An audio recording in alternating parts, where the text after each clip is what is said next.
you're watching this video, you're quite possibly thinking about booking your first cruise and maybe feeling a little bit overwhelmed. And after helping hundreds, if not thousands, of cruise newbies have the perfect first sailing, I've narrowed down my top 5 essential tips to help you navigate these waters and have the very best cruise experience the first time round.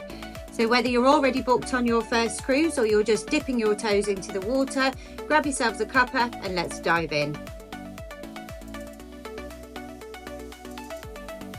So tip number 1 is all about choosing the right ship and the right cabin. This can absolutely make or break your first cruise experience.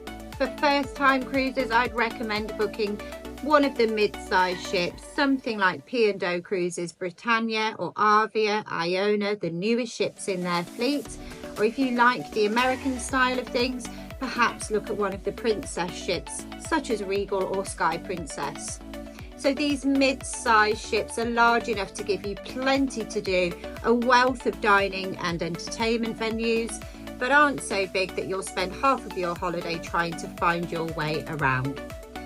When it comes to cabins, if you're at all concerned about movement or seasickness, although this is less of a problem on these lovely big ships, then do consider booking a mid-ship cabin. The middle of the ship experience is the least amount of movement, and that's perfect for you if you're at all concerned about seasickness or movement. And here's my insider tip for you. Don't feel that you have to splash out on a balcony for your first cruise. Inside cabins are fantastic money savers, and many of the ships even have TV screens that project the view from outside onto the wall of the cabins. If you're interested in that, have a look at the Royal Caribbean ships. They're fabulous.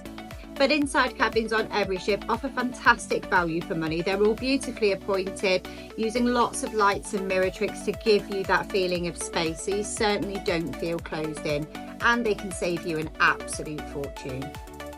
The key to all of this is knowing which ship and which cabin is going to give you the very best cruise experience the first time round. And that's where having someone to guide you can really make the difference. Tip number 2 for you is to pack smart, not heavy. Oh my goodness, packing, I've got to make a confession, I still overpack every single time. I think on my last 7-night cruise, I definitely had at least enough clothing for a month. But by the by, here are some tips for you that will really make a difference to what you do and don't pack for your first cruise. A fantastic little thing that you can take with you is a pack of magnetic hooks. Might be a strange thing, you think, for taking on holiday with you, but actually the cabin walls are metal, and you can get yourself a little pack of magnetic hooks, easily purchasable on Amazon or eBay or your local hardware store, and this will just give you some extra storage space in your cabin.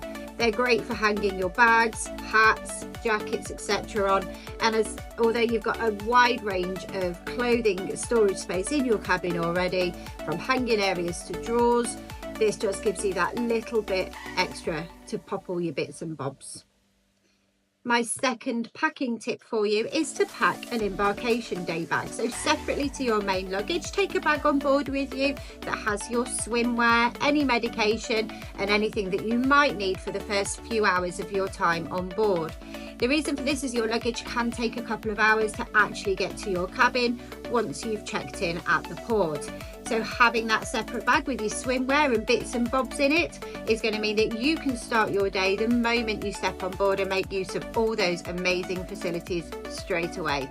Lastly, something you don't need to take with you. Leave your iron at home. Believe it or not, lots of people try and take travel irons and things like that on board with them. Firstly, they're not allowed. You're not allowed to take an iron on board with you. And secondly, there's no need. Majority of the ships do have laundrettes, self-service, where you can just go and iron your shirts anytime you need to. And all ships do also offer laundry service where you can send your clothes out to be ironed by the crew on the ship for a small fee. And finally, with your packing, remember, cruise essential is an adapter plug. Make sure you've checked before you go what type of plug you're going to need on your ship. The American ships, you'll need an American adapter.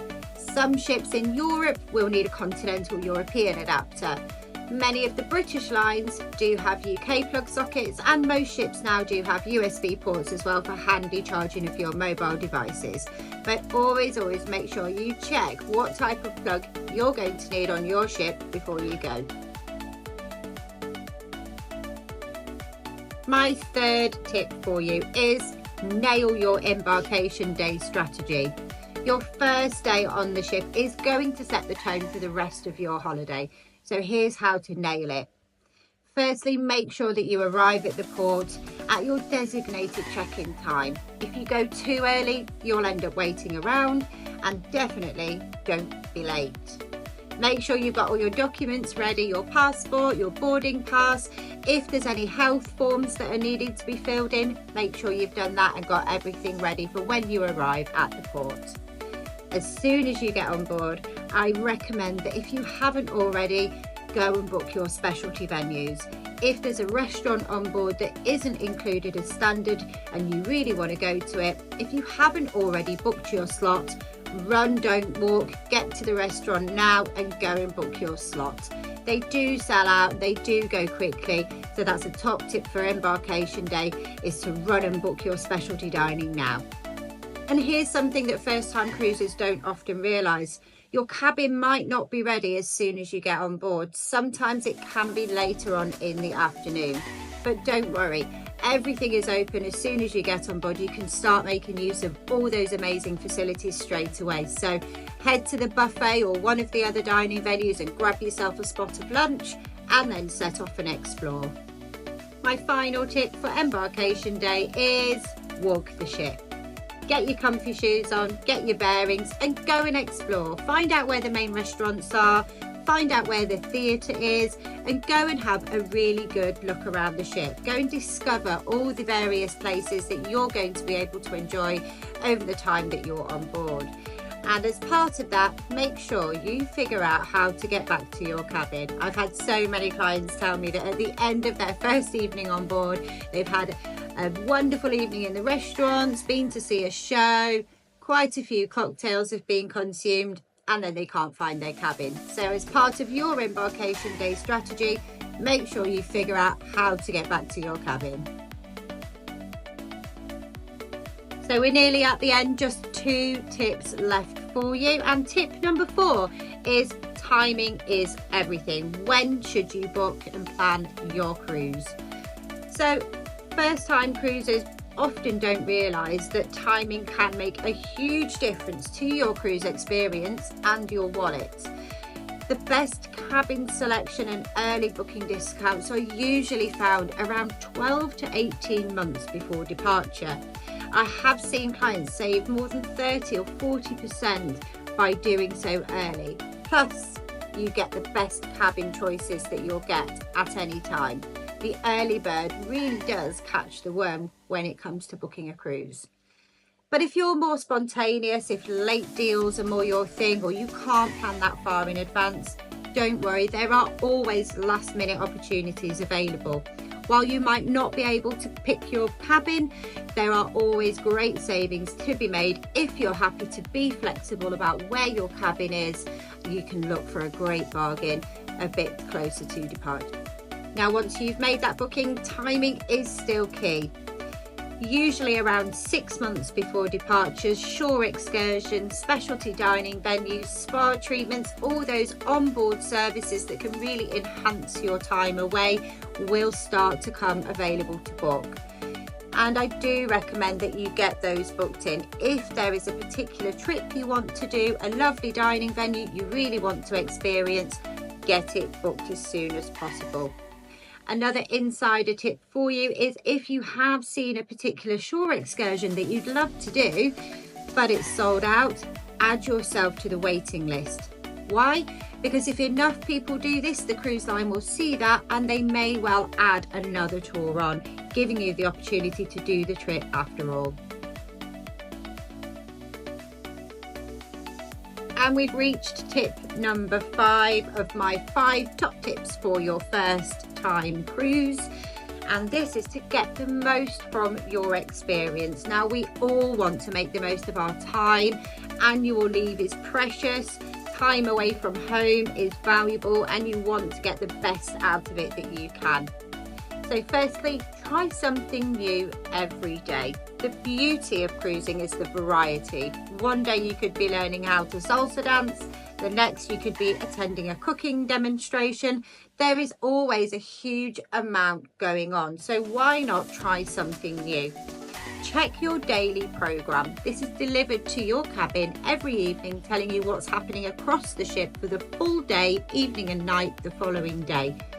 Have a good look through that, see what opportunities there are for you to try something new and give it a go. Another way to do this is to connect with the crew members. Chat to your cabin steward or the bartenders or the dining staff. They know these ships inside out, and they're talking to customers every single day. So why not ask them what their recommendation is for you to do while you're on board? And here's my final insider tip for you. If you are loving your cruise experience, which the majority of people do, while you're on board, head and visit the Future Cruise desk. This means you can book your next cruise while you're still on board. And the value of doing this is it comes with extra perks. Usually you'll pay a low deposit and you'll get extra benefits such as spending money or a discount. And the bonus of this as well is that if you've booked your first cruise through a travel agent, the ship will send that booking back to your agent so you can continue to receive that amazing personal service that you've been enjoying throughout. So there we go, my 5 essential tips for first time cruises. I hope these insights have helped you ensure that your first cruise is just the beginning of a long and amazing cruise experience. I'd love to know if you're planning your first cruise, and if you would like any support, advice or guidance, please do feel free to connect with me.